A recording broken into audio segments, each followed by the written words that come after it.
Me friends and ఫ్యామిలీతో సరదాగా బయటకు వెళ్ళటానికి కారు లేదా అయితే వెంటనే ఈ నెంబర్కి కాల్ చేయండి.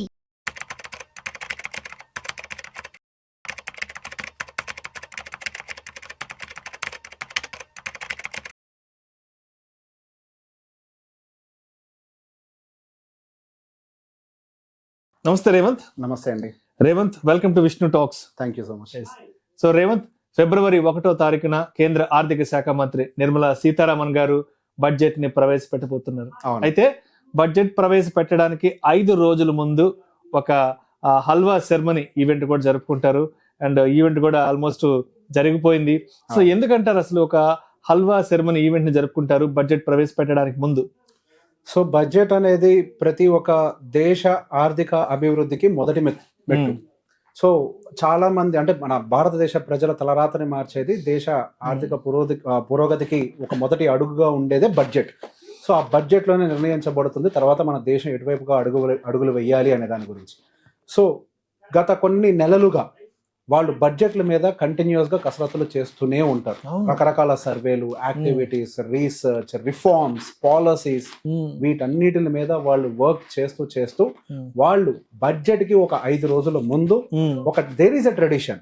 సో మనకి ఫైనాన్స్ మినిస్ట్రీయే హల్వాని వాళ్ళు వర్క్ చేసినటువంటి టీమ్ కి వడ్డించడం అనేది వడ్డించడం అనేది ఒక ఆనవాయితీగా వస్తుంది. సో అదొక ఫ్లాగ్ ఆఫ్ ఈవెంట్ లాంటిది. సో ఈ బడ్జెట్ డాక్యుమెంట్స్ అనేవి ప్రింటింగ్ కి వెళ్లే ముందు దాని ఒక ఫ్లాగ్ ఆఫ్ ఈవెంట్ అంటే మన జెండా ఊపే ఒక ఈవెంట్ గా పరిగణించబడుతుంది అది. సో బేసిక్ గా మనకి 1950 కంటే ముందు వరకు కూడా మనకి ఈ బడ్జెట్ పేపర్స్ ప్రింటింగ్ అంతా కూడా రాష్ట్రపతి భవన్ లో జరిగేది. సో మనకి 1950లో జరిగినటువంటి ఆ బడ్జెట్ లీకేజ్ తర్వాత పర్టికులర్ గా దాన్ని 1980 నుంచి వాళ్ళు మింట్ రోడ్ నార్త్ బ్లాక్ లోకి కంప్లీట్ గా షిఫ్ట్ చేసి ఒక పర్మనెంట్ ప్రింట్ బ్లాక్ ని సెటప్ చేసుకొని దాని నుంచి ఆపరేట్ చేస్తున్నారు. అక్కడే నిర్మలా ఫైనాన్స్ మినిస్టర్ గారి చైర్ కూడా ఉండేది అక్కడే. సో అదొక ఈవెంట్ గా ఎవ్రీ ఇయర్ జరుగుతూ వచ్చేటువంటి ఒక రెగ్యులర్ ఈవెంటే. సో బేసిక్ గా ఒక్కసారి ఒక టీమ్ ఆ బ్లాక్ లోకి ఎంటర్ అయింది అని అంటే వాళ్ళు ఒక క్వారంటైన్ పీరియడ్ లోకి ఎంటర్ అయిపోయినట్టే. So once they enter there is no coming back again. So it is almost restricted. There is no way. వాళ్ళు ఫోన్ చేయడానికి అలౌడ్ కాదు. ఏదైనా ఒక ఎమర్జెన్సీ ఫోన్ కాల్ వచ్చినా కానీ అదొక సర్వేలెన్స్ లో ఉంటుంది. హెవీ సీసీటీవీ సర్వేలెన్స్ ఉంటాయి. ఇంటెలిజెన్స్ బ్యూరో వాళ్ళ మీద ఎప్పుడు ఒక అబ్జర్వేషన్ పెట్టుంచుతుంది. ఎలక్ట్రానిక్ జామర్స్ యాక్టివ్ లో ఉంటాయి. ఈవెన్ ఆ బేస్మెంట్ లో ఈవెన్ మన ఫైనాన్స్ మినిస్టర్ గారు కూడా ఫోన్ యూజ్ చేయడానికి అధికారం లేదు. సో ఆ బ్లాక్ లో నుంచి కేవలం ఒక మినిస్టర్ గారు మాత్రమే బయటికి వెళ్ళి రావడానికి అనుమతి ఉంటుంది. కానీ ఒక్కసారి లోపలికి వెళ్ళిన తర్వాత వాళ్ళు బయటికి మళ్ళీ బడ్జెట్ తర్వాత రావటమే కానీ ముందు రావటం అనేది మనకు ట్రెడిషన్ లో లేదు. సో ఎవరైతే గత సంవత్సర కాలంగా ఈ బడ్జెట్ కి సంబంధించి కష్టపడి ఉంటారో టీం అంతా కూడా కంప్లీట్ ఒక క్వారంటైన్ పీరియడ్ లో ఉంటారు. సో సంవత్సరం నుంచి కాదు, వాళ్ళు ఒక 3 months పీరియడ్ నుంచి ప్రిపరేషన్ లో ఉంటారు. ఆల్మోస్ట్ క్వారంటైన్ పీరియడ్ లో వాళ్ళు వర్క్ చేయడం జరుగుతుంది అనమాట. Full budget preparation. సో ఇది ఒక క్వారంటైన్ పీరియడ్. సో వాళ్ళు ఎటువంటి పరిస్థితుల్లో మనకు ఆ లీకేజెస్ లాంటివి బయటికి రాకుండా ఇన్ఫర్మేషన్ బయటికి రాకుండా ఉండేందుకు తీసుకున్నటువంటి ఒక ప్రికాషనరీ స్టెప్స్ ఇవన్నీ కూడా 1950లో ఒకసారి జరిగిన తర్వాత దాన్ని కొంచెం సెక్యూర్ చేసే ప్రయత్నం చేస్తున్నారు. సో బేసిక్ గా మనకి ఈ బడ్జెట్ అనేది దాదాపుగా మన భారతదేశంలో 1860 సంవత్సరంలోనే మొదలైంది. మొదటి బడ్జెట్ బ్రిటిష్ పీరియడ్ లోనే మనకి మొదలైంది. James Wilson has introduce the first budget in India first budget. ఆ తర్వాత మనకి ఇండిపెండెన్స్ వచ్చిన తర్వాత 1947 లో మనకి షణ్ముఖన్ శెట్టి గారు మనకి నెక్స్ట్ అంటే మన ఫస్ట్ ఇండిపెండెంట్ బడ్జెట్ ని ప్రవేశపెట్టారు. అండ్ దాంతో పాటుగా మనకి ఇందిరా గాంధీ గారు మన భారతదేశంలో మొదటి మహిళా ఫైనాన్స్ మినిస్టర్ గా 1971 టర్మ్ లో వాళ్ళు ప్రవేశపెట్టడం జరిగింది. ఆ తర్వాత దాదాపుగా 2019లో మనకి మళ్ళీ నిర్మలా సీతారామన్ గారే ఒక ఉమెన్ ఫైనాన్స్ మినిస్టర్ గా మనకి సెకండ్ ఇందిరా గాంధీ గారి తర్వాత సెకండ్ ఉమెన్.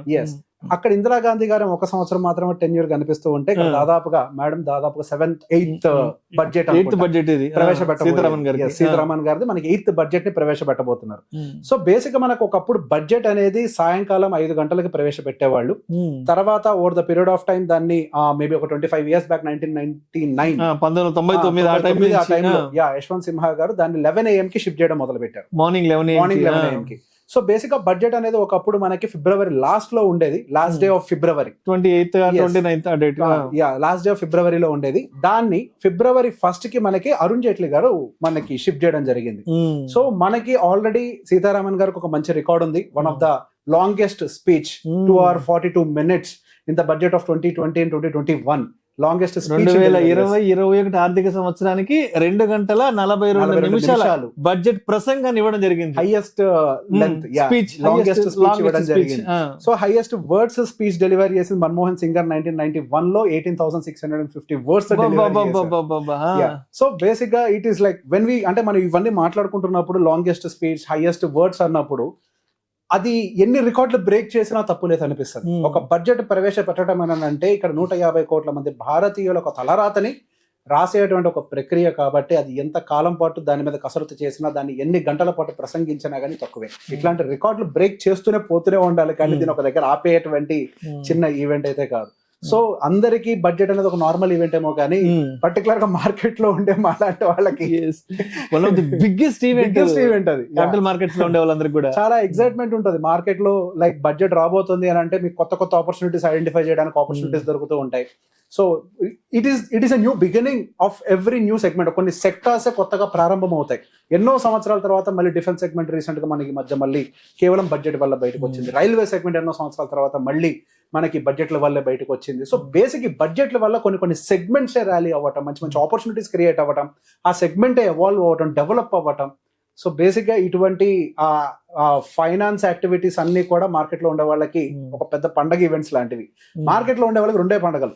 ఒకటి వచ్చేసరికి మనకి బడ్జెట్ సమావేశాలు, రెండోది దివాళీ. అంతే. మేజర్ ఫెస్టివల్స్ ఈ 2. Okay okay. అండ్ ఈవెన్ మనకి మార్కెట్స్ కూడా యాక్చువల్ గా శనివారం సెలవు.